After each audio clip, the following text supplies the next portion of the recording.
chance in hell that this is funny or gonna work. And when you see those flat, corny, late-night monologue jokes with no audience, there's Jimmy Kimmel, there's Fallon. What they're doing is just like reading off of a teleprompter. So a bunch of really good joke writers wrote them some stuff, and then they're playing to the audience, and the audience is like laughing, so they get this feedback, and they know how to do that. They stand there, and there's applause signs. And then there's producers. There's the warm-up guy that's literally telling people to clock. They're like, okay, explaining to the people, okay, when Jimmy comes out, I want a big round of applause. Let's practice this right. Jimmy Kimmel's a loser. I do Jimmy Kimmel. I did him a lot. Yeah. He'd be standing on the sidewalk. Oh, sir, may I bring you in? He'd bring me in every time. The whole show is talking bad about Trump. He called us doofuses when we had you on. He's a group of doofuses in flat-brimmed hats. Guess what? We ask him how many. That's what he did. Ask him. Yeah, you do bigger. Yeah, you do. His show's done. A famous Hollywood late-night TV guy got into trouble with two big names, Joe Rogan and President Donald Trump. And wow, his cocky smile quickly turned into a scared grin, trying not to get burned too badly. Rogan brought his tough fighting style while Trump came in swinging with his bold political punches, making Jimmy Kimmel look like a punching bag that everyone was hitting. No kindness, no help, just two powerful guys smashing through his pride, his job, and every joke he thought was funny. This wasn't just teasing. It was like watching someone's comedy career get completely destroyed. Do you think the hate Trump business model that's been in the entertainment business is going out of business with America? Well, it hasn't worked, and it hasn't worked really for a long time, and I would say pretty much from the beginning. Colbert has no talent. I mean, I could take anybody here, I could go outside in the beautiful streets and pick up a couple of people that do just as well or better. They get higher ratings than he did. He's got no talent. Fallon has no talent. Kimmel has no talent. They're next. They're going to be going. I hear they're going to be going. I don't know, but I would imagine because they get, Colbert has better ratings than Kimmel or Fallon. You know that. Donald Trump teamed up with Joe Rogan to totally crush Jimmy Kimmel in an amazing way. He lit up the stage, grabbed the microphone, and turned the poor late-night TV host into a marshmallow getting roasted over a campfire of bad politics and terrible comedy. The current president didn't even have to try hard. He simply showed everyone that Kimmel's career looks like a really bad stock market crash from 2008. Kimmel used to be the favorite of late-night TV, but now he holds onto his TV ratings like a raccoon holding onto a trash can lid, hoping desperately that there's still something good inside. Trump painted such a clear picture of Kimmel's shrinking audience that you could almost see all the empty chairs in his TV studio getting together like a sad support group. Because the guy was so polarized. Boy, wouldn't it be fun to put Donald Trump in that hot seat, see how much that genius really knows? Right? And because he was such an easy guy to turn into a... What would you say to him if you could get this thing? I would say, please, have a seat. You know what? Any time you spend on a game show is another hour you're not being president. You pointed to him, you're like, the way he talks, he's going to ruin the world. You can't tackle Donald Trump. He is the most important, the smartest, the most capable leader in the world, and he's not going to let someone push him around. It's a threat to democracy. We can do anything we can to stop him. So what do? They stop all the primaries. Trump has now been well established. He's the greatest negotiator, the greatest deal maker, the greatest diplomat, and the greatest peacemaker that we have ever seen in this country. They don't have real primaries anymore. They haven't had a real primary since 2012. I do believe that it will be Donald Trump and Elon Musk who were reflected as two of the saviors of this country and really of the entire world. They're rigged. Trump wasn't just making fun of Kimmel's jokes or his lack of good jokes. He went after everything about the man. He pointed out how Kimmel spends more time trying to be a wise teacher than someone who makes people laugh. He gives speeches with the same energy as a substitute teacher who just realized the kids are going to be really mean to him. It wasn't enough that Kimmel's TV ratings are dropping faster than a heavy rock thrown into a swimming pool. Trump showed everyone that Kimmel's whole act now is about pretending he's still important by saying mean things about people who are way more interesting than him. At least with late night television, nobody anymore. I know. And it's slowly, you have a bad business model and you're not adapting. Yeah. Yeah, the creativity's gone for late night comedy, right? Like that's not really a thing anymore. You got Jimmy Fallon doing a song about different variants. And right when Kimmel thought he could hide behind his Hollywood snobbishness, Trump dropped a big bomb by connecting Kimmel's fake good guy act to how all late night TV shows are failing. He made Kimmel look like an old thing from a time when TV watchers had no choice but to watch whatever was on TV. Now, in a world with streaming and endless fun shows, Kimmel is like an old VHS tape that nobody wants. He's sitting in the cheap stuff section next to old workout videos from the 1990s. By the time Trump was finished, Kimmel wasn't just roasted. He was burned, deep-fried, and served up with a big helping of being totally unimportant. Remember the Academy Awards? I said how he's the worst host in the history of the Academy Awards. And this stupid guy goes up, and just before the Best Picture of the Year, the show is almost over. They're waiting for the Best Picture of the Year. He gets up, and he says, and his wife said, please don't do it. Please, darling, don't go out. His manager says, don't do it. I have to do it. He goes out and reads my truth to the entire audience right before the best prime time, the Best Picture. And it said, basically, he is the worst host of the history. He reads the whole thing. And then I think he said something like, she thinks he bothers me, or some crap like that. I said, he's one of the dumbest human beings ever. He should have listened to his wife. What a... Then Joe Rogan stepped up and Kimmel's night went from really bad to absolutely terrible. Rogan didn't even take time to warm up. He went straight for the most painful attack, treating Kimmel's career like an old beat-up punching bag sitting in the corner of a gym. He started by talking about Kimmel's fake Hollywood realness, pointing out how a guy who once painted his face black on national TV now walks around acting like he's the king of being morally right. Rogan, like a skilled doctor, took apart that fake behavior by comparing Kimmel's good guy acting to a used car salesman bragging about the free air freshener in a totally wrecked car. I just got a review, and has there ever been a worse host than Jimmy Kimmel at the Oscars? His opening was that of a less-than-average person trying too hard to be something which he is not and never can be. Get rid of Kimmel and perhaps replace him with another washed-up but cheap ABC talent. See if you can guess which former... Rogan kept attacking because he didn't just make fun of Kimmel's politics. He totally destroyed his joke-telling skills.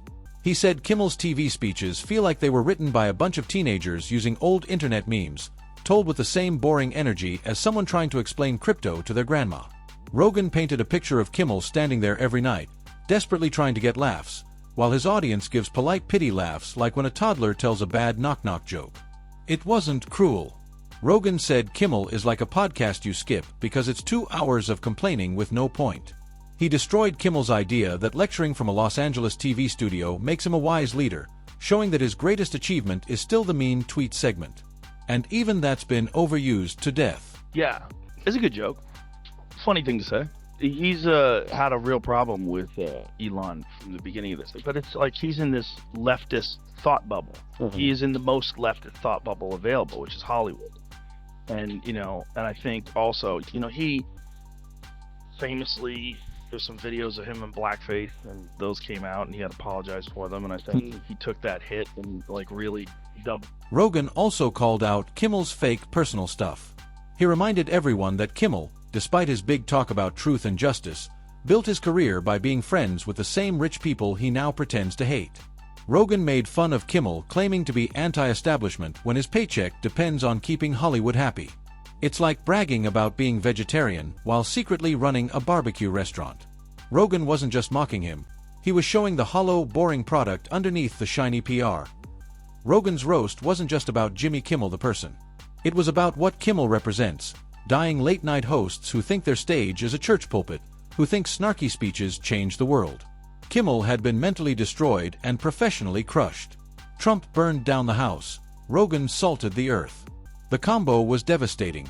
Trump destroyed Kimmel's relevance. Rogan obliterated his comedy credibility. Also, I don't think that conversation is a conversation that should be held in front of an audience in 5-minute chunks, like they do on television. Yeah. That's a conversation that you have to let air out. I want to know why you think the way you think.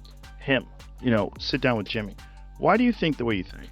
Why would you think that it's okay to say that it's a real simple thing? The people that have been vaccinated, you treat them. And the people that took horse goo, rest in peace, Wheezy. Really?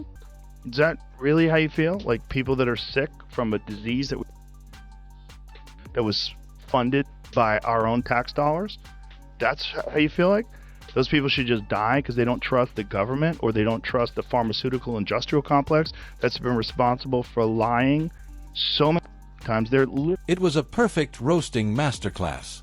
2 different styles, 1 shared ending. Kimmel's career is now just a monument to wasted talent and overrated skills. The cruelest part? Both roasts showed how little Kimmel has left once you strip away the fake stuff. Without his TV network, fake applause, and friendly crowds, he's just another out-of-touch celebrity screaming into empty space. Will anyone even notice if he disappears? Joe Rogan destroyed Jimmy Kimmel with blunt commentary that felt like a heavyweight fight between facts and ego. The ego lost before round 1. Rogan showed Kimmel as the perfect example of what happens when comedians trade funny jokes for political virtue signaling, ending up like a late-night infomercial for Hollywood's weekly narrative.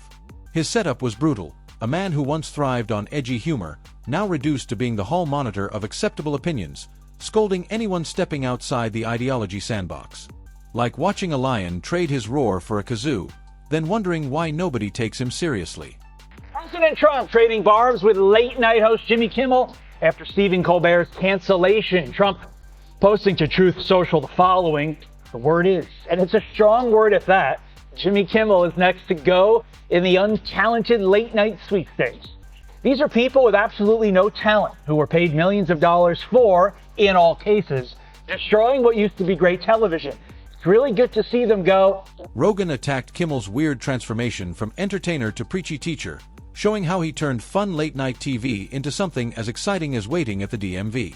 Instead of laughs, Kimmel became a predictable moral lecturer disguising sermons as comedy. But his audience isn't laughing, just politely clapping like they survived a mandatory work meeting. Rogan didn't just call him unfunny, he proved Kimmel took comedy hostage, demanding Twitter applause as ransom. Then Rogan delivered the kill shot. Kimmel fills empty space with smug smirks and self-congratulation, hoping to distract from the fact that nobody's actually laughing. Rogan's verdict was clear.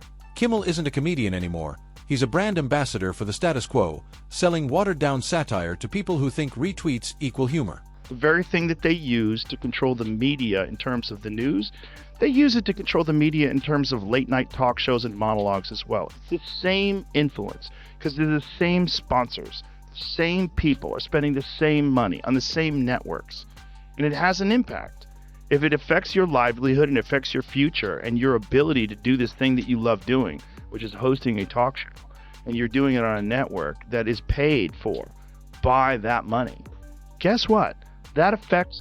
Donald Trump, current U.S. president, followed with his own destruction style, loud, bold, subtle as a wrecking ball through glass. Where Rogan was surgical, Trump came like a political sledgehammer, blasting Kimmel as Hollywood hypocrisy's poster boy. He painted Kimmel as a two-faced opportunist who tailors his outrage to trending topics, delivering speeches that sound like campaign ads for whatever political side he's kissing up to. Trump called him the typical late-night lightweight, talks tough behind a desk but wouldn't survive a real debate without note cards and laugh tracks. Trump destroyed Kimmel's desperate left-wing pandering, describing him as so scared of offending his audience he became a predictable self-parody. According to Trump, Kimmel's show is an echo chamber so airtight it could vacuum seal frozen meat. Every joke is a safe, recycled Republican jab or clumsy liberal talking point love letter.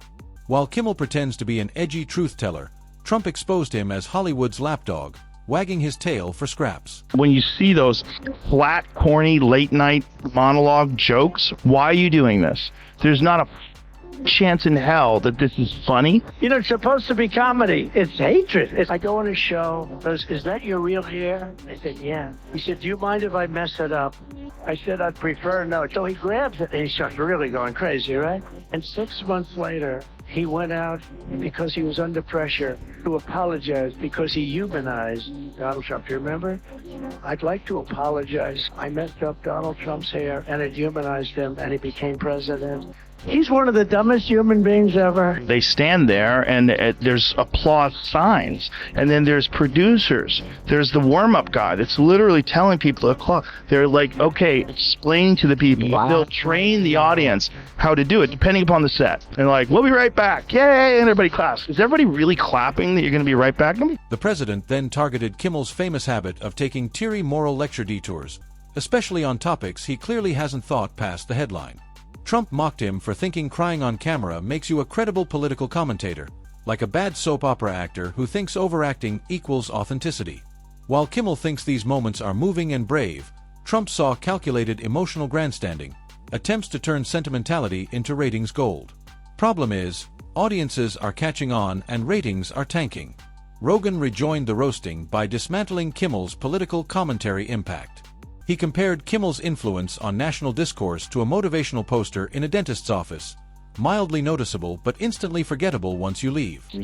You know, they wanted to shut me down on being on McAfee. They wanted to shut me up from... Well, that was the Kimmel thing, right? Well, no. Did you ever talk to that dude? Have you ever talked to him? I've been on the show. Yeah? Years ago, yeah.